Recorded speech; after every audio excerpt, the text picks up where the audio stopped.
Yan mo ang ama ay si Panchito. Naaminin po. Ako po, Kuya Eric, panlabing-siyam na anak po ako. Ang aking pong mami, kilala nyo, si Matutina po. Na ako. Si Arnel Ignacio, nagbahahi rin ng ilang ala-ala sa hari ng komedya. Isa pang bagay na natutunan ko kay Mang Dolphy, desire for women. But then siya lang ang naging successful, ako nag-flop. Si Vivette, nagpa-laughter yoga. Let's give a huge belly laugh for Rodolfo Vera Quezon of Tondo. Simulan natin. Ho, ho, ho, ho, ho. Everybody, go. Ho, ho, ho, ho, ho. Ha, ha, ha, ha, ha. Ho, ho, ho, ho, ho. Ha, ha, ha, ha, ha. Napahahaha rin si Tianati, ang 101-year-old na may-ari ng kabayo ni Pidol nung siya'y kutsero pa. Sa gitna ng kalungkutan, nasunod ang nais ng hari ng komedya na siya'y inaalala habang may ngiti sa mga labi. Mang Dolphy, pinag-isa na naman tayo. May mga kapuso, may mga kapatid, may kapamilya. Pero pinag-isa niya tayo, andito tayo lahat, sama-sama tayo, di ba? Nag-iisip ako ng pangalan natin. Di ba? Para, kasi iba-iba eh. May naisip ako. Dahil ito yung lamay, tayong lahat ay kalamay. So, magandang gabi mga kalamay. At tulad ng isang kalamay, we should stick with each other. Pagpapatuloy natin buhayin ng komedya na sinimulan at binuhay mo. Salamat sa lahat ng pagkakataon na pinatawa mo kami. Salamat sa lahat ng pagkakataon na minahal mo kami. Tito Dolphy, pack up na tayo. Para sa unang balita, Nelson Canlas reporting. Malakas po ang hinala ni Annabel Rama na si Amalia Fuentes sa may pakana ng gulo na kinasangkutan niya at ng isang entertainment columnist sa buro ni Dolphy noong Biyernes. Pero itinagi po ni Fuentes at ng showbiz writer si Chito Alcid ang paratang ni Rama. Narito ang report.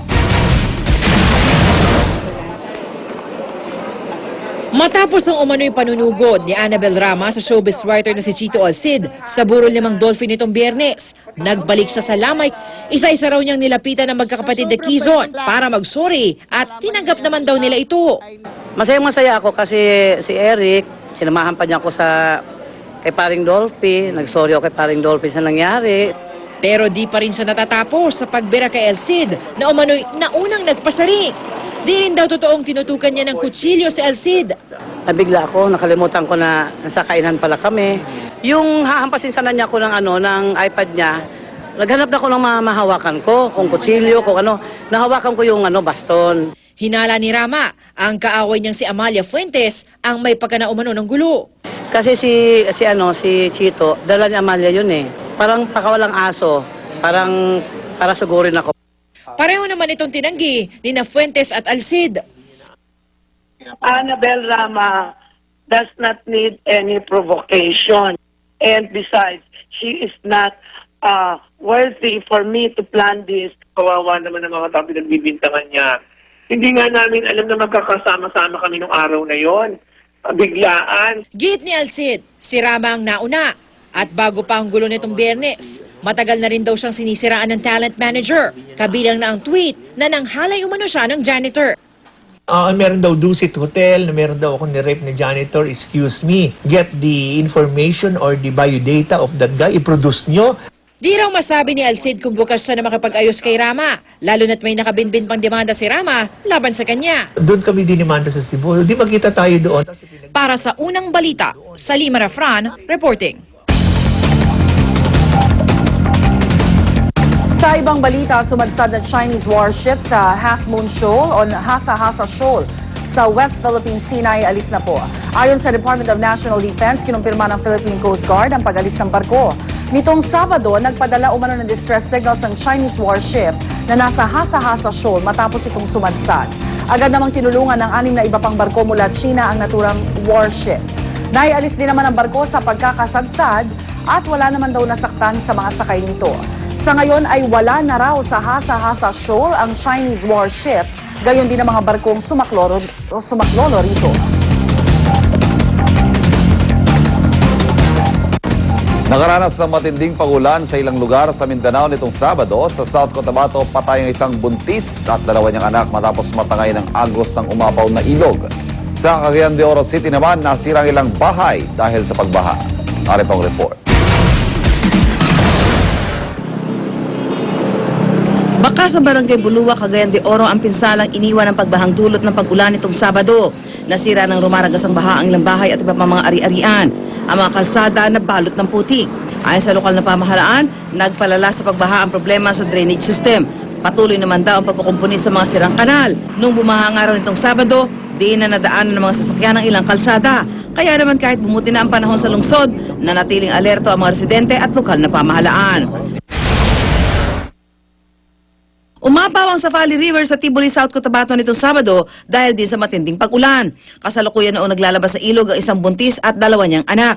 Natangay sila ng malakas na agos nang biglang tumaas ang tubig sa ilog. Patay na ng matagpuan ang mag-iina. Binaha naman ng ilang lugar malapit sa umapaw na ilog. Para sa unang balita, Susan Enriquez reporting.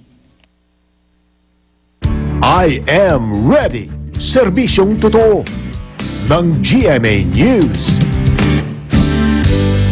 Bakit nga ba maulan sa Mindanao? Alamin po natin yan sa sagot ng ating resident meteorologist na si Ginoong Nathaniel Cruz. Pantani.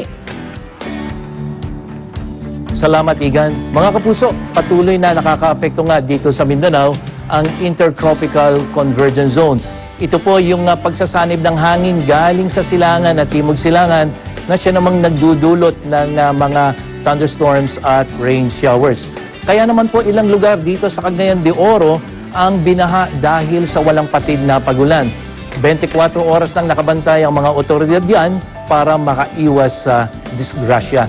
Samantala, wala na po yung namumuong sama ng panahon na nandito sa may kandurang bahagi ng Puerto Princesa. Hindi po ito naging isang ganap na bagyo dahil ang kakayahan po dito sa may West Philippine Sea ay mahina upang umikot yung hangin dyan. Samantala, naging tropical depression naman itong low pressure area na nandito sa may silangang bahagi ng ating bansa. Nasa labas po yan ng Philippine Area of Responsibility, kaya po huwag kayong mabahala dahil napakalayo po niyan. At inaasahan na kung ito man ay tatama dito sa may ating Area of Responsibility, dyan lamang po yan sa may northeastern tip. Gayunman, asahan pa rin natin ang kalat-kalat na pagulan dito sa ating bansa. Makikita po natin yung mga kulay green na yan na siyang dahilan upang magkaroon ng mga scattered rain showers and thunderstorms. At dito po sa ating dami ng ulan, maraming ulan nga po ang inaasahan, lalong-lalo na dito sa may Luzon, kasama na yung ibang bahagi ng Kabisayaan o yung silangang bahagi, hanggang dito po sa may Mindanao. Ang lagay naman ng panahon, unahin natin dito sa Northern Luzon, mayroon pong posibilidad ng pagulan, lalong-lalo na dito sa may Baguio hanggang dyan sa may Lawag. At dito po sa Metro Manila, asahan natin na bahagyang malamig ang temperatura ngayong umaga. At sa mga aalis pa lamang po ng bahay, huwag kalimutang magdala ng payong dahil posible pa rin umulan ngayong umaga. Mamayang tanghali naman, magiging maalinsangan ng panahon, yung pong ating init factor, 36 degrees Celsius.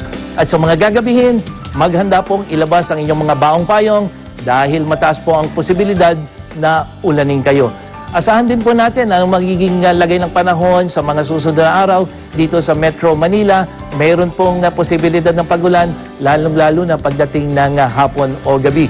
At sa Visayas naman po, ganun din magkakaroon ng mga dagliang pagulan at pagkulog-pagkidlat.